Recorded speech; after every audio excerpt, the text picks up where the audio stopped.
Unsung Heroes of the Hardwood.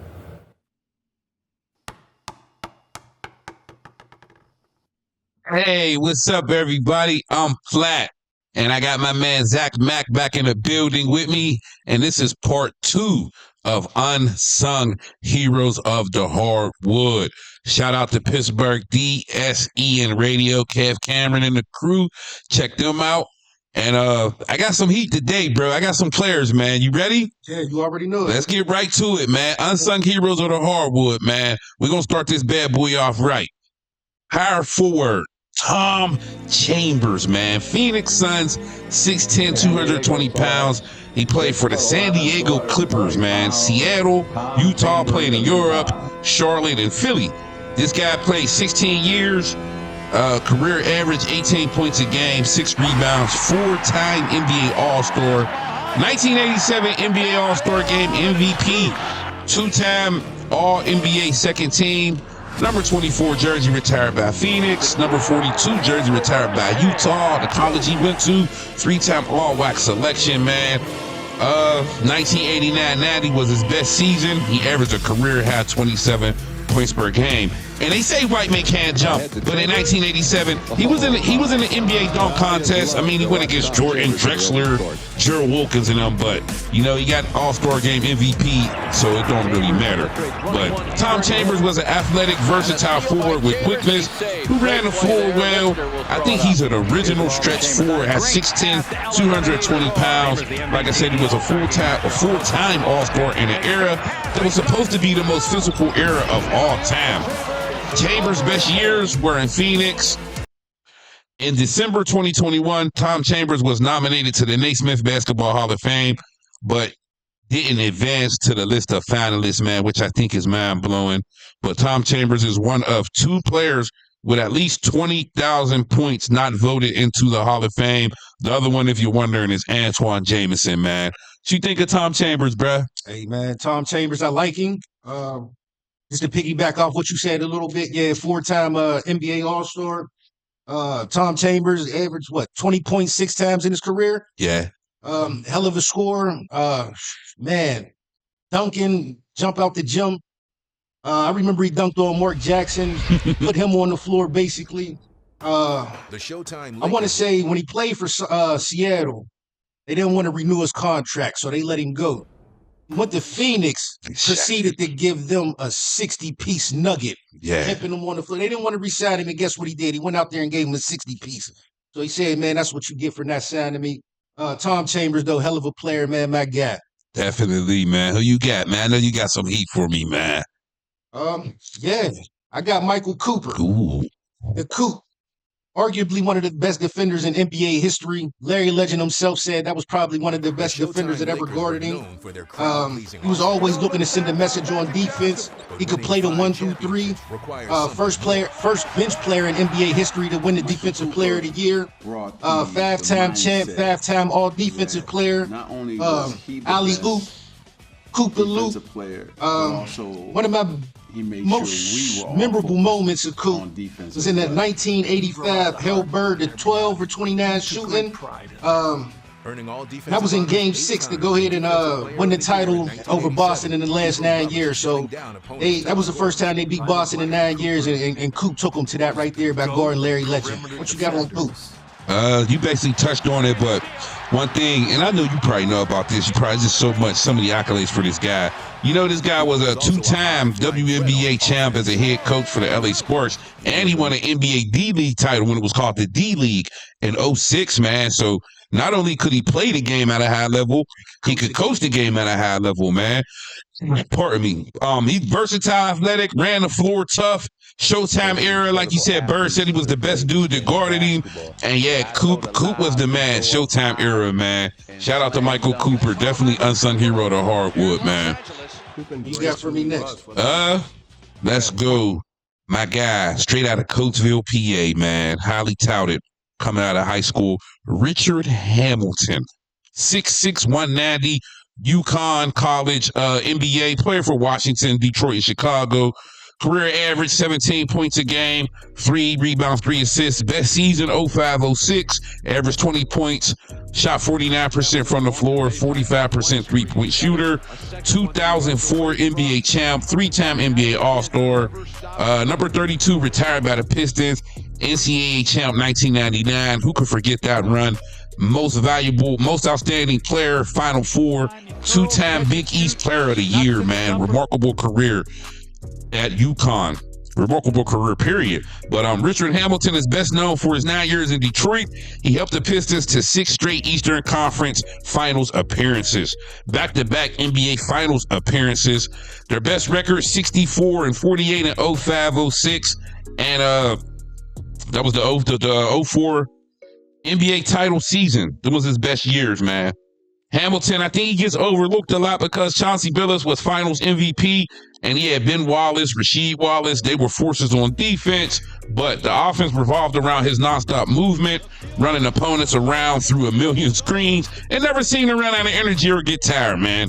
If Rip Hamilton wasn't scoring 19 to 20 points a game, this team, I don't think they would have been able to get away with having so many defensive players like Ben, Rasheed Wallace, Tayshaun Prince. Got to give Rip Hamilton his props, man. Nowadays, Rip Hamilton, he's a basketball analyst for CBS Sports HQ. Richard Rip Hamilton, unsung hero of the hardwood. Yeah, hey, man, Rip, crazy motor, 1 or 2 dribble pull-up game, coming off the screen, pulling up, midi game off the chain, crazy, like you said, to touch up on what you said, 2-time player of the year, led UConn to the chip against Duke, had 27 and 7 that game, second leading scorer in Duke history. UConn, yeah. I mean, I'm sorry. Yeah, I know what you meant. UConn history, yeah. Excuse me. Against the Grizzlies, he went 0 for 10 shooting field goals, 14 for 14 from free throws, leading that Pistons team to a victory. Believe it or not, he was the leading scorer for that team, for that game. Only 14 free throws, 14 for 14. That's all I got on Rip right now, man. Yeah, one more thing I wanted to say about Rip before we move on to the next player, because I know you up next. Richard Hamilton, to me, was basically an undersized Reggie Miller, man. Same type of game. I don't think he was the deadly three-point shooter. He was undersized, right? I mean, 6'5". 6'5". That's why I said, because Reggie Miller was 6'7". That's why I'm saying that. You know, he was more athletic? Oh man, that's a good one right there. That's a whole nother subject, bro. But they kind of was the same type of player to me. I just think Richard Hamilton was just a little shorter. That's all. You know what I mean? Just to give a final touch up on them. He wasn't a floor stretcher like Reggie Miller neither, though. I mean, he could stretch the floor, but he was more of a mid-range guy. Yeah, he hit the 3 though, but he was more mid-range. Yeah. I get what you're saying. Who you got for me now, man? Oh man, I got the microwave Vinnie Johnson coming up next. The microwave Vinnie Johnson, to me, top 5 best 6 man in the league, NBA history, matter of fact. Known for coming off hot starts. 1990 NBA Finals, hit a clutch shot with 0.7 seconds left on the clock, securing the NBA title for the Pistons. And before that clutch shot, he already had 15 points in the fourth quarter alone. Right now, he's got a multi-billion-dollar auto parts company. Microwave, name probably, like I said, top 5 best players coming off the bench in NBA history. What you got for the microwave? The microwave, he was the man, bro. 6'2", 200 pounds, 2-time NBA champion. You know what I mean? For his career, he averaged 12 points, 3 assists, shot 46% from the floor. I thought he was the perfect complement to Isaiah Thomas and Dumars, man. I remember he hit the game winner, Game 5 NBA Finals 1990 to beat Portland and repeat as champions. Vinnie Johnson, he scored 16 points in the fourth quarter of that game, man. That's why they call him the microwave, bro. I think he was a solid ISO scorer coming off the bench, man. He's the post guys up. He was scoring a heartbeat, man. In 1990, like I said, NBA Finals, he averaged 12 points, shot 54% from the floor, and the microwave was clutch. Perfect bench players. They don't make them like him no more, man. Is cooking, man. Yeah, they don't make them like him. Definitely, man. You got Next up, ooh, yeah, I'm about to say next up, we're going to go to the dog kennel. Jerome Williams, Georgetown, 6'9", 210 pounds, man, the junkyard dog. Roof, like I said, best NBA season, 02-03, average 9 points, 9 rebounds, shot 49% from the floor. I think this guy's one of the greatest role players to ever play in the NBA. Played hawk defense, did all the dirty work. I really liked him during the Iverson era at Georgetown. I thought he was a dog. Jerome Williams equals hard work and hustle. I was always a fan favorite of this guy due to his effort and work ethic. He played 9 seasons, played for Detroit, Toronto, Chicago, New York. He also played Ice Cube's Big 3 League in 2017 in a couple years. He was one of the top rebounders in that league. Finished second in defense, Defensive Player of the Year voting. Nowadays, Jerome Williams helps out the NBA's Basketball Without Borders program in an effort to teach the game and bringing reliable sources to underdeveloped areas in Africa, Asia, and other countries. Jerome Williams is also president of the Young Three, a developmental basketball program which has 3-on-3 tournaments for kids ages 9 to 15 years old. Jerome Williams, a.k.a. JYD, unsung hero of the hardwood. Junkyard dog, man, Mr. Hat Socks himself. That's my guy right there. He said, look, if you didn't come with the Hat Socks, he didn't trust you on the court out there, man. I remember at 01, he was traded from the Pistons and drove all the way to Toronto. He was trying to get out of there. So hey, one of his greatest games, though, that I seen was, I want to say in November of 2002, he put up 30 points to get the Magic. And it was a star-studded night out there that night, man. There was a lot of big names on the floor, and he still put up 30. Yeah, T-Mac out there, B.J. Armstrong, Rashawn Leonard, Vince Carter, Lindsey Hunter, Mo Peterson, Pat Garrity, and the out-of-shape Sean Kemp, man. He went out there and put up 30 on them boys, man. So shout out to JYD for doing his thing, man. Mr. Hat Socks, man. Yeah, you ain't have to run no plays for him, bro. You just put him in the game, and he's going to rebound. Hustle, he's gonna do all the dirty work. Relentless motor. Yeah, he's bringing a mop to get up the wet work. Yeah, you know what I'm saying? Who you got, bro? Man, I got Mr. Six Man himself. This guy is the Six Man Award should be named after him. I got John Havlicek, aka Hondo.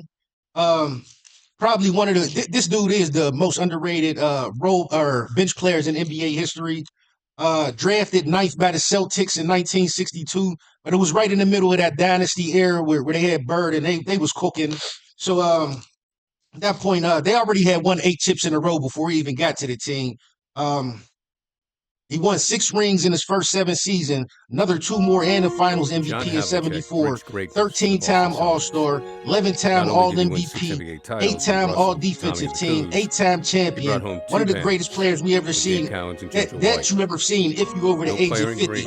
1965, had a famous steal to seal the deal, 110-109 game victory against the 76ers to return back to the finals. And that was after Bill Russell retired. Havlicek won 2 more titles in 74 and 76, finals MVP. To me, that's the greatest 6-man run ever. Probably deeming him the greatest 6-man ever to live, man, ever to play the game. What you got on Hondo. Without watching NBA TV, man, you know, going to my nostalgia stage, trying to figure out this guy. And it was nothing but good stuff that I heard about him. Clutch player, heck of a work ethic, and the great Red Auerbach, his former head coach, said Havlicek was the guts of the team. He embraced that 6-man role, especially in 1963, 1964. Came off the bench for 19 points a game, 5 rebounds, 3 assists. His best season was 70-71, 28 points, 9 rebounds, 7 assists, man. This dude was a certified bucket, 8-time NBA champ. 5-time NBA first-team defense is what stood out to me, man. Also, 3-time NBA second-team all-defense. So not only was he scoring, he was playing that defense, man.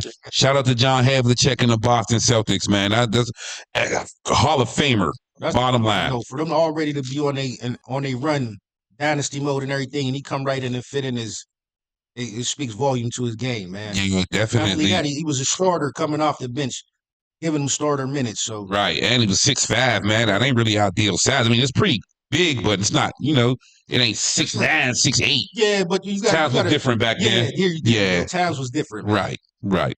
What you got for? Next up on the menu, man, Marcus Camby, UMass, played 18 NBA seasons for Toronto, the Knicks, the Nuggets, the Clippers, Portland, Houston. Marcus Camby was one of the best shot blockers of all time. He sits at 12th in career blocks. Marcus Camby led the NBA in blocks 4 times, and he won Defensive Player of the Year in 2006. He's a 4-time all-defensive selection. And also, man, people got to give him his flowers, bruh.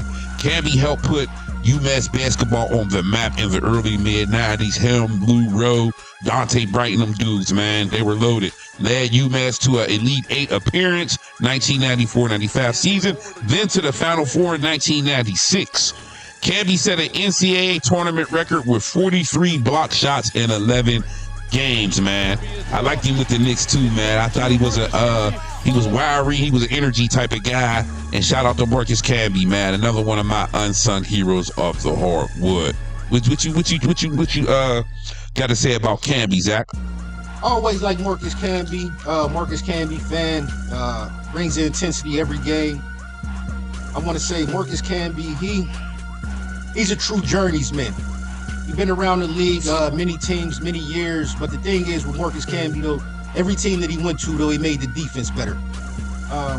And that's unquestionable.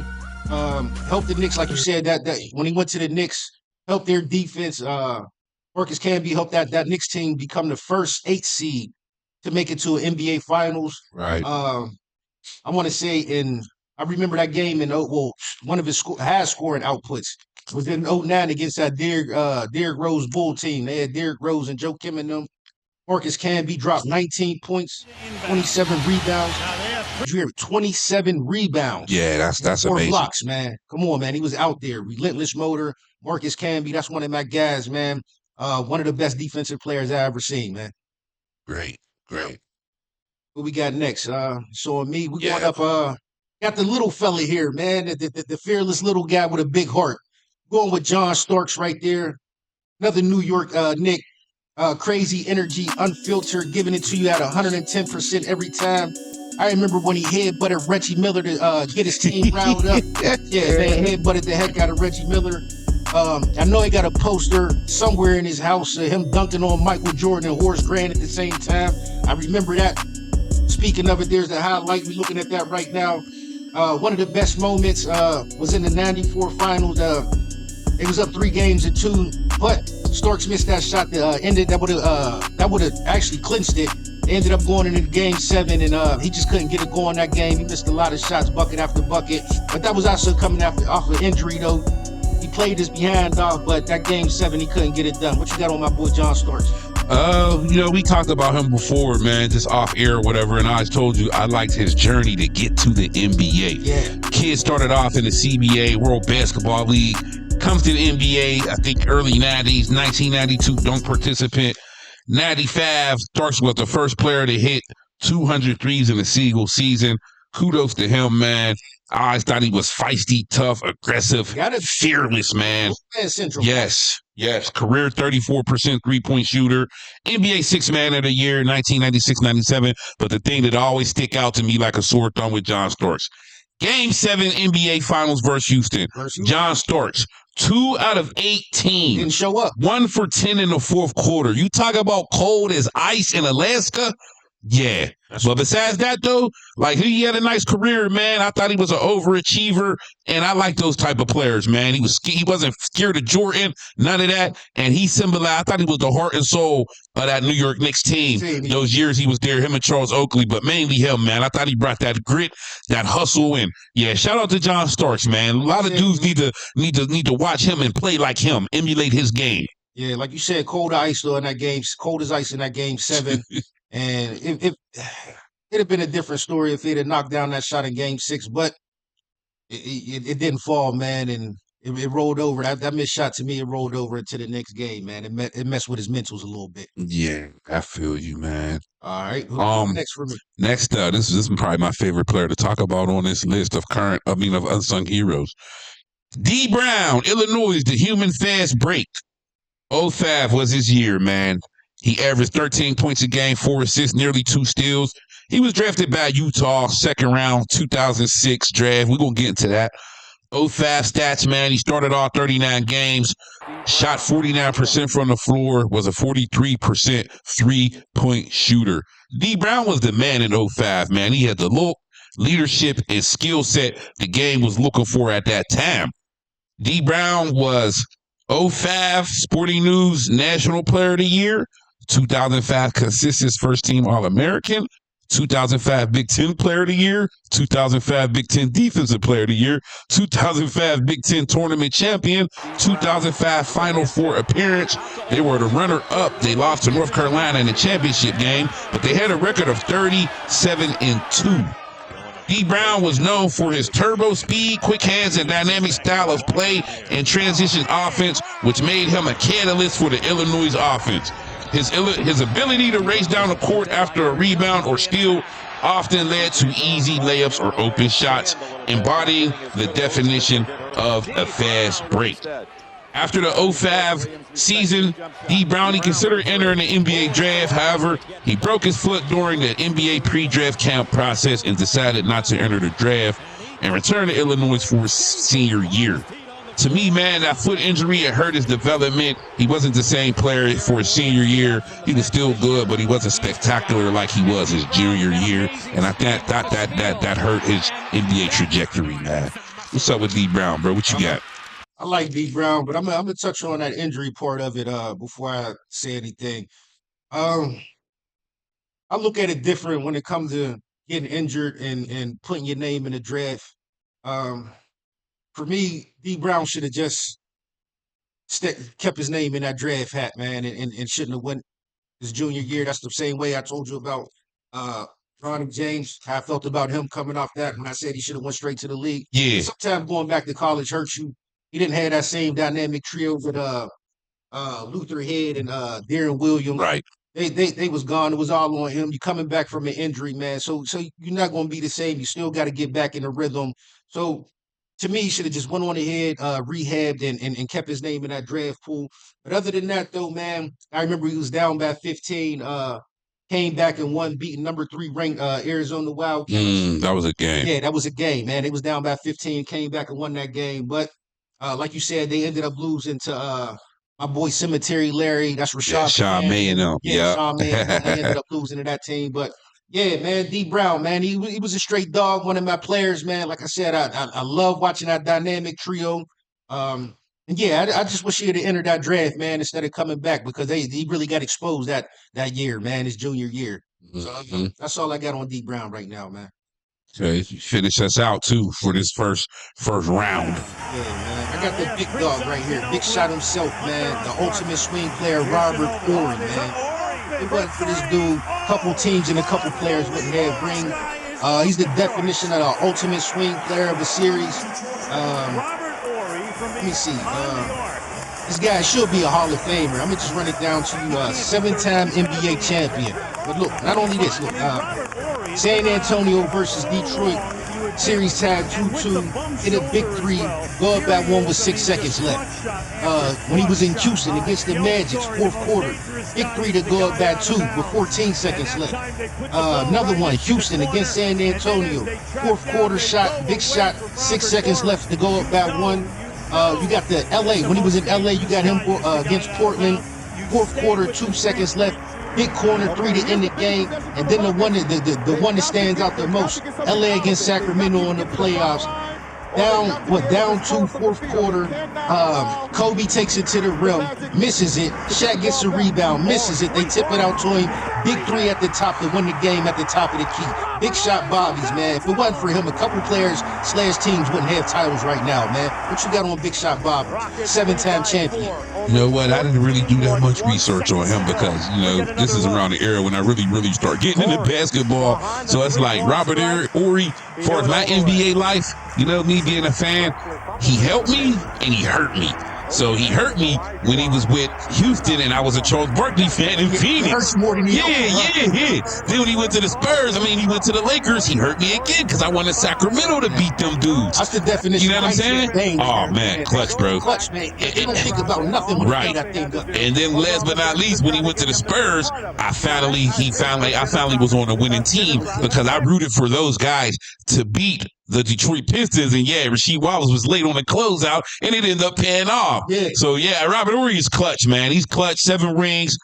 A good defender. He can score. He ain't just 3-point shooters. I remember when he first came, man. Yeah, the dude, he was a good player, good, solid role player, man. We need more Robert Horrys. Yeah. He do more, but he fit his role. We need more Robert Horrys. He didn't care about points or nothing, man. He did what was best for the team, and he just happened to be good at it. Shaq said that was the best teammate he ever played with, man. Clutch, man. But we're gonna move on. So hey Zach. We're gonna go to current. Yeah, we got current unsung heroes of the hardwood. And I'm talking about players that are actively playing right now in the NBA, man. And I'm gonna start it off, man, with one of my guys, man. I've been a fan of this guy since Villanova. Okay. Mikal Bridges, New York Knicks, man. 6'6". Yeah, 6'6". Long 7'1" wingspan. He's averaging 17 points right now. Shooting 43% from the floor, 1 block, 2 steals. I think he's currently in the top 5 in NBA in steals. 7'1" wingspan, like I said. He can guard multiple positions. Excellent defensive instincts. He's the ultimate 3-and-D player. He's a good 3-point shooter. I think this guy's developed his game. He used to just be catch and shoot type. Now he can create his own offense, man. I've been a big fan of Mikal Bridges since Villanova, bro. Mikal Bridges, I've been a fan of his too since Villanova, Ultimate Iron Man. I don't even know what it is, but I think he played over 180-something games straight. He might be up to 200 games straight. I remember in the NBA Finals, not the NBA Finals, the NBA Conference Finals against the Celtics. He had 2 steals, 1 block in the overtime, and that was the seal to victory. It helped them move on. Dude's a dog, man, on defense all around. Like you said, good 3-and-D player, can spot up, shoot the ball, take you, post up. And the dude got a relentless motor as well. Like I said, man, he had the steals, the block on Jason Tatum, still on Jaylen Brown, man, and they help him seal that game. Mikal Bridges, man, one of my favorite unsung heroes right now, currently in the NBA. Who you got for me? We're gonna go with my man Naz Reid. Ooh. Okay. Naz Reid on the season right now is averaging 14.6 rebound. Dude's a straight problem. A forward with guard skills, can handle the pill, shoot. One of the originators of Jelly Fam, and that's at the rim. Those guard-like layups is a big man when you got the nice touch the finger roll. He been doing that since he was in high school and college, man. He could run the floor, always looking to catch a body down low, can step out and shoot the 3. With Naz Reid down there, this T-Wolves team might be something to look at right now. It might be, they might be a contender. I'm not going to say for the championship, but at least to make a run for that Western Conference Finals. What you got on my boy Naz Reid? I was always a big fan of this New Jersey native, bro. Since high school, he was highly touted. I think he has a unique offensive skill set for a big, nice handles, good passer. He's pretty much a power forward with guard skills. Perfect, reliable 6-man. I think he's a good backup center, man. I really like Naz Reid, and I think that he can help Minnesota get far. If I'm the T-Wolves, I'm not letting him leave Minnesota. I'm keeping him for his whole career. Yeah, he's that type of player, man. I'm always a fan of Naz Reid, man. Definitely, man. I like Naz Reid. Ooh, man, another one of my favorites on this list, man. We're going to go down to the NO, New Orleans, man. Got that good gumbo. Pelicans, point guard, Jose Alvarado, man. Nicknamed Grand Theft Auto Alvarado. For his ability to get steals, he's currently coming off the bench. He's averaging 8 points, 3 assists, 1 steal, 38% 3-point shooter. This dude is a damn pest, man. High energy guard, lockdown, tenacious defense, relentless motor that allows him to disrupt guards and create turnovers. He's a spark off the bench. He can definitely change the momentum of a game with his energy and defense, man. This dude has over 290 career steals since entering the NBA. You got to watch him because he like to wait for you to inbound it. He has behind players, and boom, he comes out of nowhere, man. He gets a steal, gets under your skin, man. He's in your skin like a damn splinter, man. Like this dude, he's nerve-wracking, man. He's nerve-wracking. What you got on Jose Alvarado, bruh? Grand Theft Alvarado, man. Hey, man, he's crafty. He can shoot. He can get hot if you let him. quick twitch. Olympic debut. I remember he put up 26 points, 5 dimes for Puerto Rico. I remember he cooked the Lakers for 16 straight points, man, and gave it to them boys. Yeah, you can't let him get hot, real crafty, can score at will if you let him, man. Just I can't even really call him undersized, man. He plays his position, he plays his role. Great bench player. Grand Theft Alvarado, man. All right. Next, we're gonna go to one of my man's DeAndre Hunter. Oh, okay. Where do I start with him, man? This dude could easily be the second best player on the Cavs team. I was about to say the sixth best player. The second best player on the Cavs team.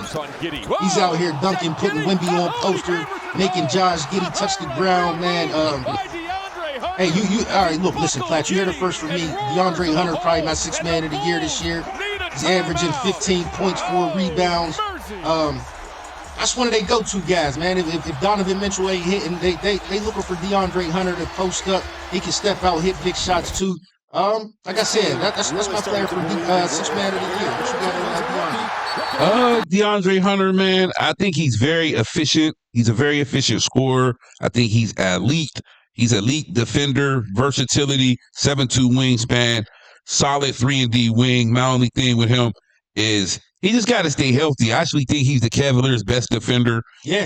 He got to stay healthy. He has an injury history, mainly in his right knee. That goes back to college. So lately, I've been checking him out, man. He played good the other day. He's been putting in out work, man. His offensive game went down a little bit. He was averaging about 18 about a month ago. It's down to 15. But that's cool, though. That's all they need from him, man. Like I said, elite defensive. Yeah. He was always good since Virginia, man, and I think he's one of them dudes that you're going to look up, man. He's going to have like a 17, 18-year NBA career, man. DeAndre Hunter, yeah, he's nice. He's nice. One of my favorites. Next on the menu, man, another one of my favorites, man. This is really one of my favorites. You know, I love that defense, man. Dyson Daniels, Atlanta Hawks. 6'7", 200 pounds. He's currently averaging 11 points right now, 6 rebounds, 5 assists. 2 steals, top 5 NBA, nicknames a great barrier thief, known for his defensive skills. In April 2025, he was the first Australian to win WNBA Most Improved Player, NBA Steals Leader 2025, and NBA All Defense First Team 2025. This guy's led the NBA in deflections. Dyson Daniels' defense is remarkable on the ball or off the ball. High impact defender. This kid has a knack. He has a knack for getting steals and deflections. Amazing defensive instincts, man. It's unbelievable. Good court vision. He can play point guard, shooting guard, small forward. Definitely can score, but he's still developing offensively. But I know he's held elite players like Donovan Mitchell, Jason Tatum, SGA to poor shooting percentages when he's guarded those guys. He's had multiple games with 7 or more steals, man. How many dudes you can say that about? Sound like Miami Alvin Robertson, man. Steal streak. He had an active 70-game regular season streak with at least 1 steal. It ended in November, but just think about that, though, man. 70 games, man, with a steal every game. That's playing that defense, man. His streak was the 4th longest streak in NBA history, man. Dyson Daniels, man, he stick to you like glue. Yeah, Dyson Daniels, the barrier thief. Dude, clamp guard, active hands, get in your chest. Not too long ago, he had 18.6 rebounds, 6 assists, and 2 steals. Straight monster on the defensive end. And I said, what did I say? I said DeAndre Hunter is my pick for defensive six man. Six man? Yeah. Dyson Daniels. If it ain't DeAndre Hunter, it's gonna be Dyson. No, I take that back, man. I got Dyson Daniels defensive player of the year, man. I thought he should have got it last year. Yeah, I got him as defensive player of the year. Not 6 man. I got DeAndre Hunter 6 man. I got Dyson Daniels defensive player of the year, man. That dude's a monster on the defensive end. Mm-hmm. Heck yeah. Who's your next guy, man? I know you got more heat. No, you ain't done.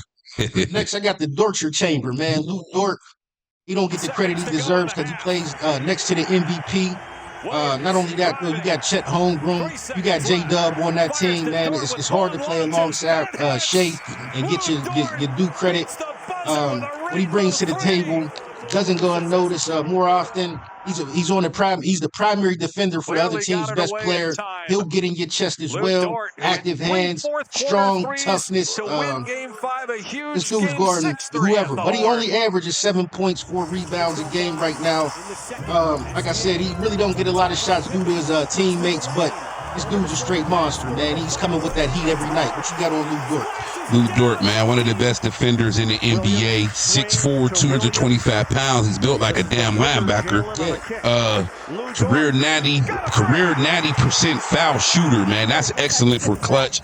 All NBA defense first team 2025, NBA champion, physical defensive-minded guard, since Arizona State. He can play point guard, like you said, the Dortcher Chamber, man. I love that moniker about him, man. And one thing I know about Lou Dort, he comes to work with his hard hat and his lunch bucket, man. You know what I mean? So, yeah, hustle, grind. Lou Dort, man. That's crazy because the next guy on the list is his teammate. How ironic. Alex Caruso, 6'5", 190. He's not really scoring that much, but he provides that veteran leadership for OKC. 34% three-point shooter, two-time NBA champ, NBA first team defense 2023, NBA second team defense 2024. I always liked Alex Caruso, Zach. He's a very valuable role player, elite defender. Caruso, he seems to have a knack for making winning plays. He'll fight for any loose ball. He has a good feel for the game, always knows what's going on. You know what I mean? High basketball IQ, decent at creating for others and attacking the rim. Solid three-point shooter, 37% three-point shooter for his career. You know what I mean? He's currently shooting 34% right now, but for his career, 37%. Relentless competitor, certified defensive veteran, man. High basketball IQ, man. I think he's the perfect role player for OKC. He is. Alex Caruso, straight dog. Type of player that plays like it's his last game every game, leaves everything on the floor. Big time glue guy for that OKC team.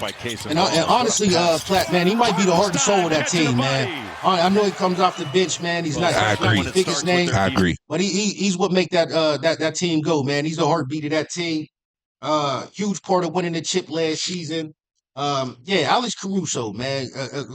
Straight glue guy. Somebody that anybody would want on their team coming off the bench, man. Support K. I think he's the oldest player, one of the oldest players on that team. Yeah, remember they won a championship. He had to show them how to pop the bottle. Man, they didn't even know how to get the cork out of the champagne. Yeah, man. I'll show you his veteran leadership. Yeah, he's one of the oldest players on that team. He plays like the youngest player, man. Definitely. Shout out to Alex Caruso, man. Yep. All right, up next, man. My guy here. Hometown hero. I got TJ McConnell coming up next. One of the best role players, swing players in the league. Not the best shooter, but he does it within his system. High IQ, looking to set up off screens. Good ball fakes, pick and pop type of player. Get in where he fit in. Like I said, high IQ. In the finals off the bench, he's had 12, 6, and 4. In another game, he had 18, 4, 4 against the now defending OKC champions. This year, he's currently averaging 9 points, 3 rebounds, and 5 assists. TJ McConnell, man, one of my hometown heroes, man. Unsung hero. I thought TJ McConnell I think he's the perfect NBA backup point guard, man. Pass first, high intensity, very strong defender. Look like he'll run through a wall for his coach, man. He ain't scared of nothing. Hard work mentality. That's that 4-1-2, man. Shout out to him, Shore Valley, and everything else. Yeah, he's the local guy. And I love this kid, man. Grabs on making winning plays for his team. He's currently averaging slightly under 10 points, about 4 assists. Shooting about 54% from the floor. You know what I mean? I'm not sure if he's still perfect from the free throw line, but the last I checked, man, he didn't miss no foul shots yet. But I think he's the ultimate overachiever, and he's the perfect backup point guard for the Pacers. Remind me of Scott Skiles so much, man. But I like some TJ McConnell, bro. Definitely, man. I always was a fan of his. I think he only shot 12 free throws, man. Yeah. Next up, man, we got two left, man. Then we get to who's up next. This is another one of my guys. Okay. Cleveland Cavaliers center, man, Jared Allen. About 6'10", 245. He just got that old NBA streets look, man. He just looked like he could have played in the ABA and the NBA in the 70s. He's got that look, man. Maybe it's the front of the head, man. But right now, averaging 14.7 rebounds. Always had a high field goal percentage, shooting 58% from the floor, 1 block, 1 steal. For his career, he averaged 12 points, 9 rebounds, 64% from the floor. Jared Allen is a tall, athletic, big, high basketball. He's a tall, athletic, big, high basketball IQ. Very effective in the pick and roll game. Switchable defender, elite finisher, gets a lot of his points on dunks and alley-oops, which is not a problem. Solid rebounder, especially offensively. Good shot blocker, gets off the ground super quick, man. His second jump is pretty good. Soft touch around the rim, 7'6" wingspan, 7'6". When you think of hustle, grind, energy, rim protection, defense, you think of Jared Allen. Yeah, Jared Allen, one of the best forwards in the league, man. Double-double machine. 30 points, 10 rebounds versus Miami. 22 points, 4 assists, 7 rebounds, 2 steals, and a block versus the Nets. Like you said, man, quick jump, quick twitch around the rim, pogo badge on Holly, can block shots, nasty dunks around the rim. Don't let him get within 2 or 3 feet around the rim because he's booming it on you. He's a bucket in the paint. Like you said, lanky, wiry, wingspans off the chain. You're not getting easy shots over him. He's blocking everything, man. And like I said, that jump, man, he's light on his feet. He's real light on his feet. Double-double machine, Jared Allen, man. I like that dude. Yeah, so on you, man. It's the last player. Then we get this up next. Yeah, man. Get the fans the up next players. I got grandfather time coming up next, man. The old guard. My boy Al Horford. If consistency was a person, that'd be Big Al, man. Feels like he's in his 32nd year in the league. Dude played for the Hawks, the Celtics, 76ers, the Thunder, Boston twice. In 2021, he helped deliver a chip. Now he's in Golden State. Won back-to-back NCAA national titles with the Gators, 06-07. 5-time NBA All-Star, NBA All-Defense, first and second team, NBA All-Rookie team. But right now, Al Horford, like I said, he's in his 32nd year in the league. He's averaging 5 points and 4 rebounds, man. The ultimate guy, man. The testament of time, the Iron Man, Al Horford. What you got for me? I think Al Horford, you look back at his career, man, ultimate glue guy. Always had a real good post game. Always was a real good post defender.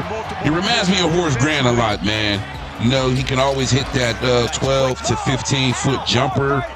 You know what I mean? He's been a good 3-point shooter the last couple of years. 41%, 44%, 36%. He's gotten better from behind the arc, man, over the last couple of years.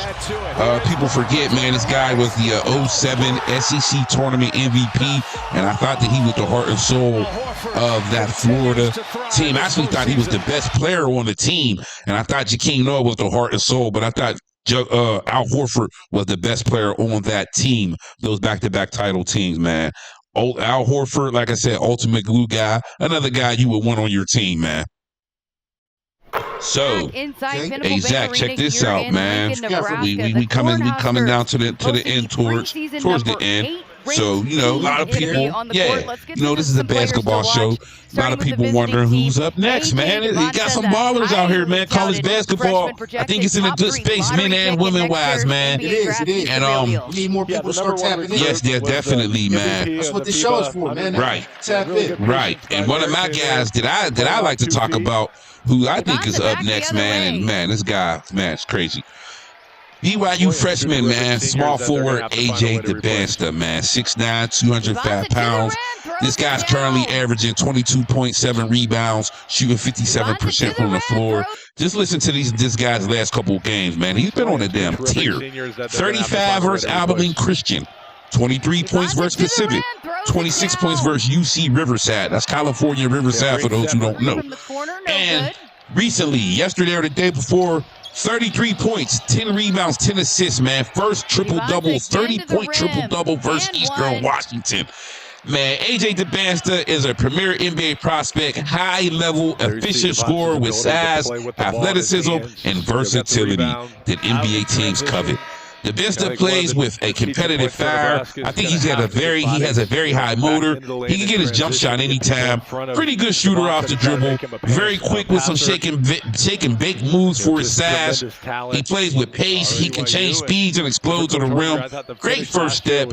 He can pick you up full court, pressure smaller guards. Good rebounder. Excellent offensive rebounder. Dybansta is elite talent. He definitely has a chance to be a superstar. I think he has superstar written all over him.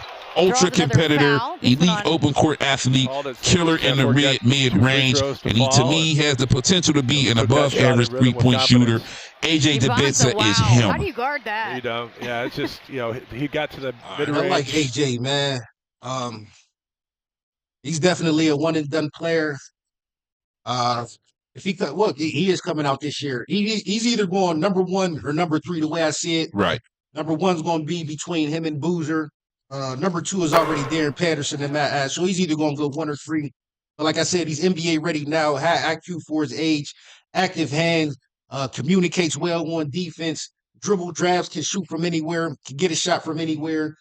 First preseason game, he dropped 30. Friday night, I'm not sure what he had last night he played, but Friday night he had 35 against, like you said, Abilene Christian. But you can only play who's in front of you. He don't make the schedule, man. So let him keep getting his 35s or whatever, and we'll see when it comes tournament time where he really stands at, man. Definitely. AJ, though, that's my guy. Yeah. Who you got up next? I know you got a couple cats. Yeah, man. My first up, I just mentioned him. We're going with Cam Boozer. Like I said, between him and AJ, either one of them is going to be either the number 1 or number 3 pick. 6'9", 250 pounds. Number 3 on the top 100. Freshman at Duke. In 12 games, he's averaging 23 points, 10 rebounds, 4 assists. Last 5 games, including a 1-point loss to Texas Tech. He had 23 points in that game. 26 points a game before that. 18 points, 29 points, and 35 points, including three-time ACC Weekly Player of the Week, and 2 of them was back-to-back, man. Cameron Boozer, either my number 1 or number 3 pick. You got on Cam. Yeah, Cam Boozer's the man, bro. 6'9", 250, played like his dad, but I think he's going to be way better than his dad. I think so, too. 3-level scorer, looks very comfortable, man. Looks poised, don't not seem to scare this guy. High-level passer, reliable scoring package, advanced face-up game. I think he's going to be a good NBA player, man. I like Cam Boozer, bro. I definitely do, man. Next up, this is another guy who I think is up next. We're going to go to Arkansas, man. Meleek Thomas, freshman out of Arkansas, 6'5", 180. He was on a tier earlier at the beginning of the season. Looked like he's cooled off as of late. Started off averaging 18. He's down to 14 points now, 3 rebounds, 3 assists. You know what I mean? He might have hit that freshman wall, but he's still balling. I think this guy, Meleek Thomas, 412, Hill District kid, pardon me. Thomas is a dynamic guard, big-time tough shot maker, good court vision. I think this kid was born to score, 3-level scorer, very quick first step, good 3-point shooter, good rebounder for a 2-guard, high motor on offense and defense. He was a top 15 national recruit. I think he should come back next year. Just watching the season so far, he could get hot again and start cooking again, but I still think he's going to get drafted, but I think he should come back for another year. And this guy, his game is smooth, man. It reminds me of like Jordan Clarkson, Keontae George.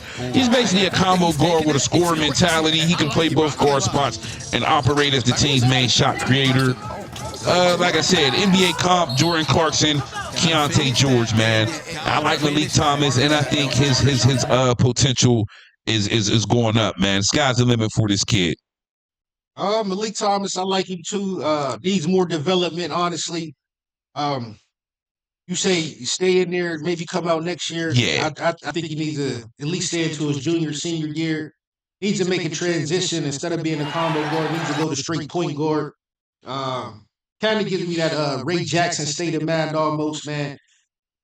Too small to be a 2-guard in the league, but don't got the handle and the IQ of a point guard. So my thing is he needs to stay and develop his point guard skills and become a true point guard. But at times, like I said, at times he over dribble, sometimes poor decision making, but he needs a transition of being a straight point guard. last 4 games, he, to me, really didn't show up. I don't know if it was the pressure or whatever, but they beat Texas Tech. He didn't show up that game. Last couple games, 12 points, 8 points, 3 points, and 7. Where you at, man? I feel you on that. Yeah. It's, oh, yeah, it's on you, bro. It's on me, yep. We're going right now. This is my number 2 pick. He come out today. He'll be the number 2 pick in the draft right now. Darren Peterson, 6'5" combo guard out of Canton, Ohio, number 2 on the top 100. Freshman at Kansas. He been hurt, but in the 4 games he played, he had 8 average, 19 points, 4 rebounds, 3 assists. He put up 61 points on your boy AJ Dybansta in high school. Beyond his years. If it wasn't because of his injury, this would be my freshman player of the year. And I got him and Cam Boozer. It's out of them two. We'll see what he does down the stretch. But if it wasn't for that injury, he'd be my player of the year. Definitely my number 2 overall pick coming into this draft, though. Darren Peterson, what you got? Darren Peterson, man, 6'6", 205 pounds, 6'10" wingspan. This dude's a pure scorer. He can score from anywhere on the court. But like we talked off air, man, he's hurt, man. Came back for 2 games, then he missed some more time. He's missed 9 games, man. He's out with the hamstring again, and he just got to get healthy. Because what we're looking at here, Zach, and I'm going to take you back real quick. I think we're looking at a Kyrie Irving situation, and what I mean by that is Kyrie Irving only played, 19 games at Duke, and he still was the number 1 pick. That's what I think is going to happen with Darren Peterson, bro. I think he's not. He might come back for the tournament. You know, them hamstrings, man, they're tricky. So that's what people said about Kyrie. Oh, he only played so many games. Yeah, now look at it. Yeah, NBA champion, clutch, hold now. Yeah, though the best handles in the league, though. So right, exactly. Yeah. So, yeah, Darren Peterson, man, I just want him to get healthy so we could see more. Like, I know it's a lot of food left on his plate, man. He only gave us an appetizer them couple games. So, hopefully he can stay healthy and get back on track and help the Kansas Jayhawks, man. You know what I mean? Sure he will, man. So, next up, man, yes, we're going to go to the West Coast. My man, Donovan Dent, UCLA, transfer from New Mexico. He's currently averaging 13 points and 7 assists right now. Former Mountain West Player of the Year last season. 20 points a game, 6 assists. He finished top 15 in both categories, man. When he was at New Mexico, Dent had a few big non-conference games. 30 against Arizona State and 7 assists. 40 ball on VCU. 33.7 assists, 7 assists versus Nevada. The only player in college to average 20 points and 6 assists last year. So Donovan Dent, man, he scored more. He scores a lot of his points in transition. He scored more points in transition than any player last season. Donovan Dent is super fast, crafty point guard. He can get buckets, very quick, gets downhill in a hurry, advanced court vision, very explosive in an open court, always beating defenders down the court for easy points. This guy's difficult to keep out of the paint. He's a little feisty, quick defender, stays in front of his man, gets a lot of steals. My only knock on him is just he just gotta get more consistent, work on that jump shot, man. But besides that, Donovan Dent, I've been watching him play lately, and he's starting to get into his groove, man. He's starting to get into his groove. Yeah, I'm right with you. He can develop his jump shot a little bit better, but around the rim, man, he's a straight dog. You got that James Horry Kyrie layup package, get to the rim. He can finish at will. I think he's like 70% finish around the rim. Explosive. Like I said, he could get better. I'm looking to see more from him this season, but I'll tell you what, he showed up the other night against Cal Poly. He had 16 points, 11 assists. He did his thing in the 108-87 win against them. So I'm just looking to see more from Donovan Dent coming up, man, especially when it's tournament time. Definitely, man. Yep, it's on you, bro. Up next, I got a raw talent right here, man, but I think he'll make some noise maybe in another 2 years or so. I got Jasper Johnson, 6'5" combo guard. He was number 20 on the top 100, freshman at Kentucky. He's only averaging 7.3 points a game, 2 rebounds, 3 assists. But like I said, he's a raw talent. Kind of reminds me of Tyrese Halliburton mixed with some D'Angelo Russell type of player. Like I said, he needs to develop, stay in college for another 2 years, get that NIL money if you can. But Junior year, trust and believe he'll probably be an All-American. Stay to a senior year, he'll be a two-time All-American. And probably a first-round pick. Not a lottery pick, but a first-round pick.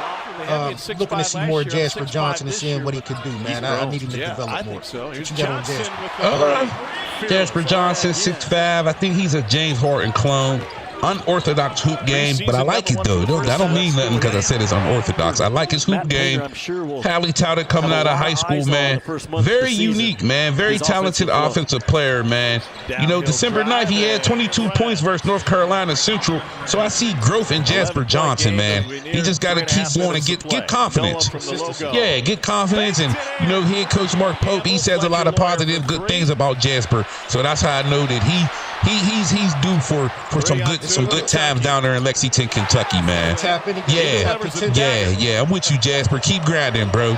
But yeah, I like Jasper Johnson, bro. Definitely, man. Yeah, definitely, man. But this guy, man, is next up. So keep an eye on the. This is an NBA guy, man. I don't think nobody talks about. Yeah. Detroit Pistons center Jalen Duren out of Memphis, 6'10". 250 pounds. He's currently averaging 18 points a game, 11 rebounds, 62% from the floor, 1 block. Man, check this out.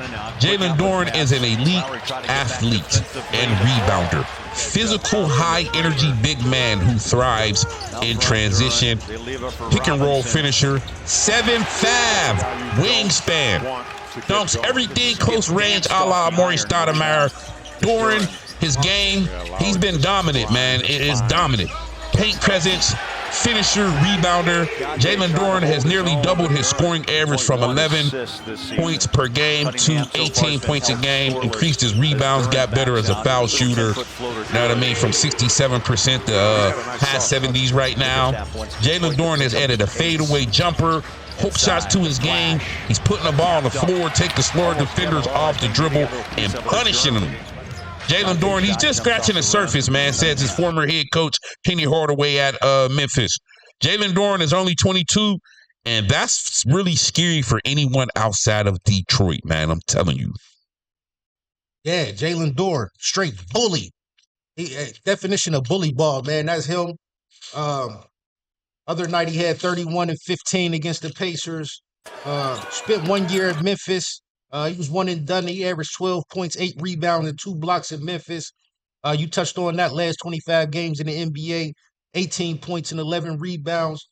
Dude's a half-line big, straight beast, looking to catch a body. I'm also looking for him to make his first All-Star appearance in his next year. Oh, yeah, definitely. He deserves it, bro. He's going to make an All-Star appearance. Yeah, he's a terror. The chemistry that him and Cade Cunningham got together is going to be crazy in the next year. It's crazy now, but you can only imagine what it's going to look like next year and the year after that. But like I said, I'm looking for him to make his first All-Star appearance, man. Definitely. Your boy Jalen Duren, he's a straight bully. He's a dog, man, and I'm looking to see more of him, man. Definitely, man. Final two's on you, bro. Okay. We close it out. Maybe 2 more, okay. Yeah, you got 2 left. Close it out, man. I got I got one more in the honorable mention. This is my guy. I couldn't leave him off. This dude right here, straight dog. He's NBA ready now. Plays with raw passion. We got Caleb Wilson right here. This is my guy. 6'10" forward, 215 pounds. Number 5 in the top 100 freshmen. North Carolina, in 12 games, averaged 20 points, 11 rebounds, 2 assists. In the last 5 games, all these is wins. 15 points, 12 rebounds, 20 points, 14 rebounds, 20 points, 11 rebounds, 20 points, 8 rebounds, another 20 points and 15 rebounds. Top 5 pick right now if he was to go. I got North Carolina going to the Elite 8 this year, man. If not the Final 4. Mark that down now. Put it on a piece of paper. Put it in the time capsule, man. NC in the Elite 8, if not the Final 4 this year with this dude, man. Yeah, one thing about Caleb Wilson, bro, I've noticed, man, every time you watch North Carolina, he passes the eye test. He just stands out, man. You watch him on the big screen, he stands out every time I watch North Carolina. When I turn the TV on and they're playing, he just stands out, bro. Sass, athleticism, versatility, dynamic forward with excellent defensive skills, major upside. Yeah, he's still developing, somewhat a little raw, mainly offensively, right. But I don't see too many 6'10" bigs that move like him. Great footwork. Reminds me of Kevin Garnett, man. Yes, reminds me of KG. Caleb Wilson. Yeah, I can see him getting drafted early, man. Coming out. Dude's a dog. I can't wait to see what happened in March with him, man. man, NCAA tournament. I'm telling you, Elite Eight for them boys, man. Yeah. If they keep playing like that, Elite Eight for sure, man. And they got the they got the height and the size that match up with Duke. Definitely. All right, we grinding it down. This last guy, man. Wow. This is my dude right here. I've been ranting and raving about this dude for months, man. To me, he's probably gonna have the best NBA career. And that's a long shot, but I'm saying it right now. This dude, if he stay on track and keep grinding, Tunde Yesufu. I'm saying it right now. He's probably gonna have the best NBA career out of all these guys that we named. Coming up, 6'5" combo guard. Sure, he's one and done. He's number 11 on the top 100. But I guarantee, I'm not going to say I guarantee, but I'm sure of it that he'll have the best NBA career. He's at Baylor, freshman at Baylor. In 11 games, he's averaging 19.6 rebounds, 2 assists. Last 5 games, including the loss at Memphis, went for 27 and 6 rebounds, 22 and 5 rebounds, 17 4 rebounds, 17 and 5. Hold on, 28 points. Hold on, last game, 28 points, 8 rebounds, 6 assists, 2 blocks, and 2 steals. To me, he's like an Ant Edwards mixed with a Victor Oladipo type of player. 3,467 career high school points. That's leading the Cali high school circuit. The dude's a beast, man. Already grown man body. You look at him as a freshman. I said another year or two. Put him in the league right now and let him develop, man. Like I said, he's going to be one of the best players to come out of this draft. Probably the best guard to come out the draft in probably the last 3 or 4 years, man. Yeah, I like Tunde Yesufu, man. You put me on him, man. Thanks for that. Rising prospect, 2026 NBA draft, West Africa native, man. So he probably ain't scared of nothing, man. The way he plays looked like straight dog. Yeah, man. It looked like he was running from tigers and hippos, man. Yeah. This dude, he just the way he played, man. Big, powerful wing. He's a load, especially when he gets downhill, takes it to the hoop. Super athlete, nonstop motor, solid rebounder. I think he's getting better, man. But not to cut you off, though. That's why I think he's going to be one of the best player or the best player to come out of this draft. Because like you said, he ain't scared of nothing, man. Right. He going in there with a hit of steam. Exactly, man. The team he going to, he's taking over that team. Right. Nonstop motor, solid rebounder. I think he's getting better with his dribbling and his outside shot. Yesufu, he's becoming a complete wing. I like watching him play. He remind me, you said Victor Oladipo, he remind me of Cedric Sabalis. You don't got to call no plays for him. He just seemed to be around the ball. The ball seemed like his pizza to him, man, because he's constantly around the ball. He's hustling. You look up, he's down the court getting a dunk. You're like, golly, where did he go that quick? I'll say Victor Oladipo because you look at him, he's a freshman, and he already got grown man strength, though. Yeah, Tunde Yesufu, man, the sky's the limit, bro. Yeah, hey, you look up, watch the OKC end up picking him or something crazy. But anyway, man, thanks for joining us. Right. Thanks for joining us on Pittsburgh DSEN Radio. Check us out, man. Unsung Heroes. This is part 2. We'll be coming out with part 3 next month. Shout out to Kev Cameron, Pittsburgh DSEN Radio. Yes, tune in. Shout out to Kev. Sports, lifestyle. Check him out covering the Steelers and so on. And you can check us out next episode, man. Me and Zach Mac. Thanks for joining me. Unsung Heroes, man. Wine. Yep.